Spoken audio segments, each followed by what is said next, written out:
Hello, landlords. Let's talk about something scary today. I have sometimes encountered some very aggressive tenants in landlord-tenant matters. So aggressive that they tell me, Mr. Garcia, I'm gonna sue the pants off of your client. I'm not sure what that means. But what I do know about an eviction is a countersuit just isn't allowed. If they can do that, but they have to do it in a separate lawsuit. And so the idea that your tenant comes to court and says, I want to sue for mold and I want to get my rent returned, and I don't know how many times I asked them to fix the window that my kid broke.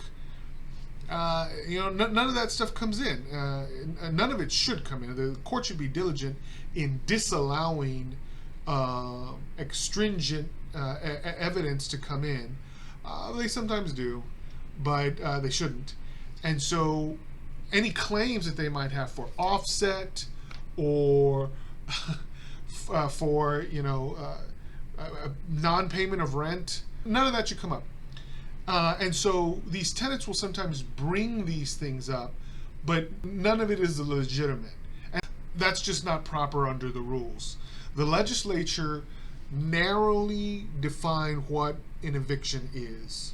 It's essentially a determination of who has a superior right to possession. Generally speaking, it's the landlord if there's a non-payment of rent issue. But who has a superior right to possession, and it's usually determined based on a non-payment of rent. So if you pay, you can stay, right?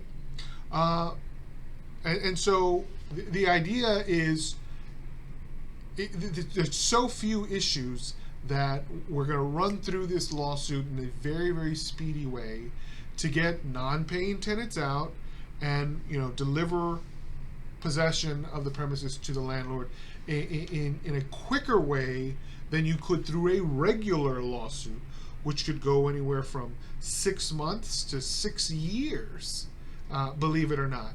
But the truth is, the legislature has written it with the hope and the desire to make it quite fast.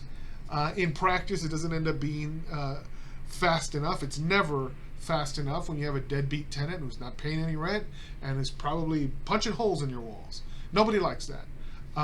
And so, but it's the best system we got so far, where they file all sorts of ridiculous things with the court, but the court shouldn't entertain them and should dismiss them once you raise the fact that no counterclaim is valid in an eviction.